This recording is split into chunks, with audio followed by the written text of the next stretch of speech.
In the garden all the apple trees were in blossom. They had hastened to bring forth flowers before they got green leaves, and in the yard all the ducklings walked up and down, and the cat too. It basked in the sun and licked the sunshine from its own paws.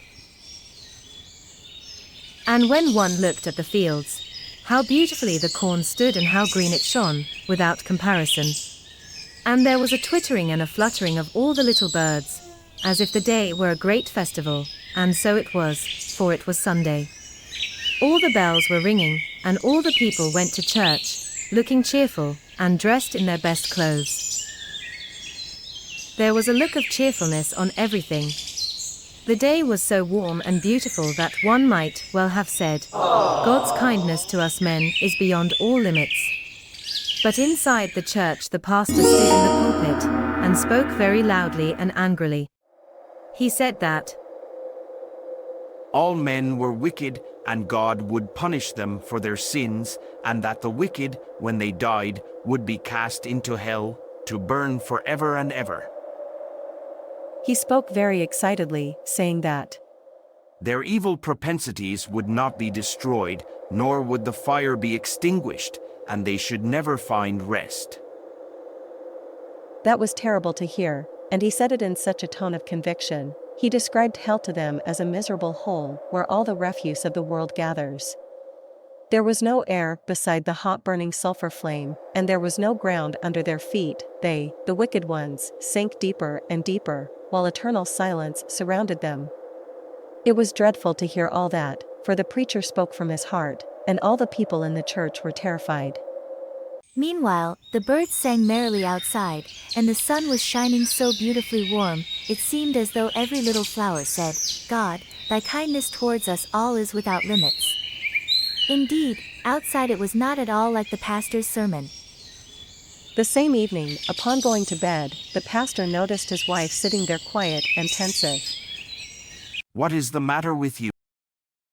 He asked her.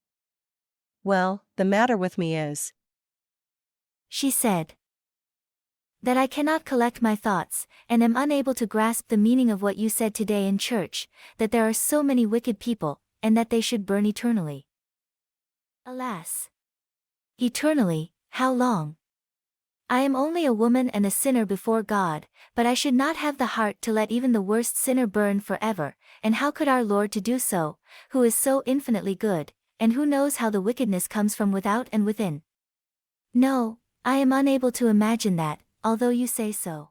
It was autumn. The trees dropped their leaves. The earnest and severe pastor sat at the bedside of a dying person.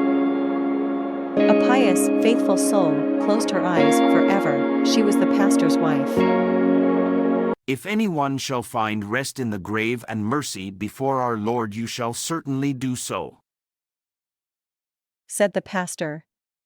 He folded her hands and read a psalm over the dead woman.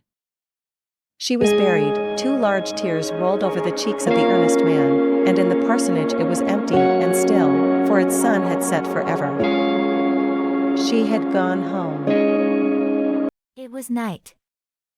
A cold wind swept over the pastor's head. He opened his eyes, and it seemed to him as if the moon was shining into his room. It was not so, however. There was a being standing before his bed, and looking like the ghost of his deceased wife. She fixed her eyes upon him with such a kind and sad expression, just as if she wished to say something to him. The pastor raised himself in bed and stretched his arms towards her, saying, not even you can find eternal rest. You suffer, you best and most pious woman? The dead woman nodded her head as if to say, yes, and put her hand on her breast.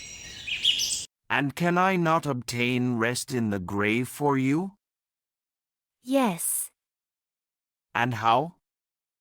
Give me 1 hair, only 1 single hair, from the head of the sinner for whom the fire shall never be extinguished, of the sinner whom God will condemn to eternal punishment in hell.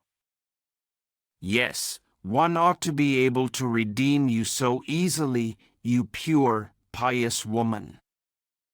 Follow me. It is thus granted to us. By my side you will be able to fly wherever your thoughts wish to go. Invisible to men, we shall penetrate into their most secret chambers, but with sure hand you must find out him who is destined to eternal torture, and before the cock crows he must be found. As quickly as if carried by the winged thoughts, they were in the great city, and from the walls the names of the deadly sins shone in flaming letters: pride, avarice, drunkenness, wantonness, in short, the whole seven-colored bow of sin. Yes, therein, as I believed, as I knew it, are living those who are abandoned to the eternal fire. And they were standing before the magnificently illuminated gate. The broad steps were adorned with carpets and flowers, and dance music was sounding through the festive halls. A footman dressed in silk and velvet stood with a large silver-mounted rod near the entrance.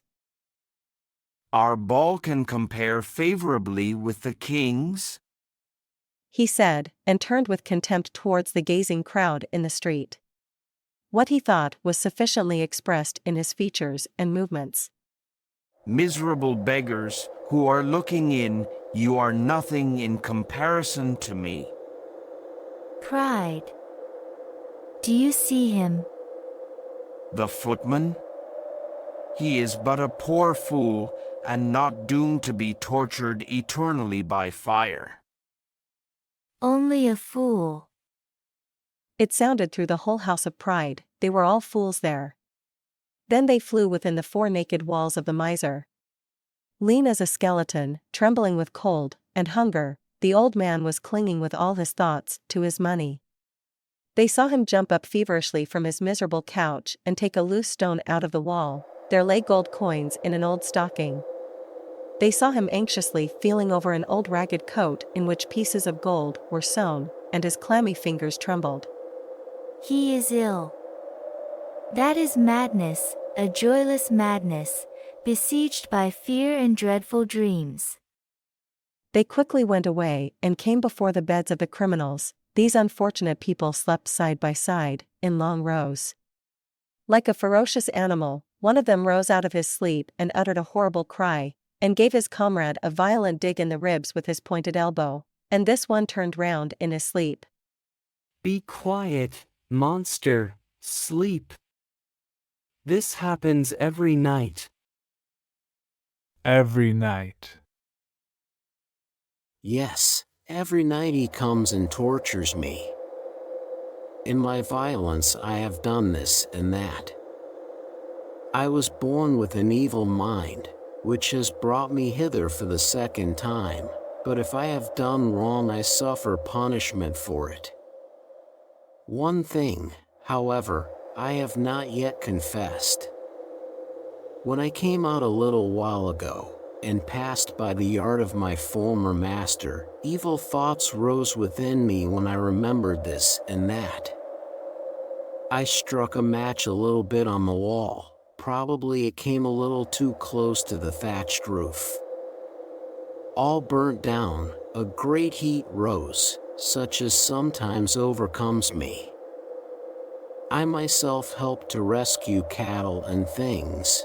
Nothing alive burned, except a flight of pigeons, which flew into the fire, and the yard dog, of which I had not thought. One could hear him howl out of the fire, and this howling I still hear when I wish to sleep, and when I have fallen asleep, the great rough dog comes and places himself upon me, and howls, presses, and tortures me.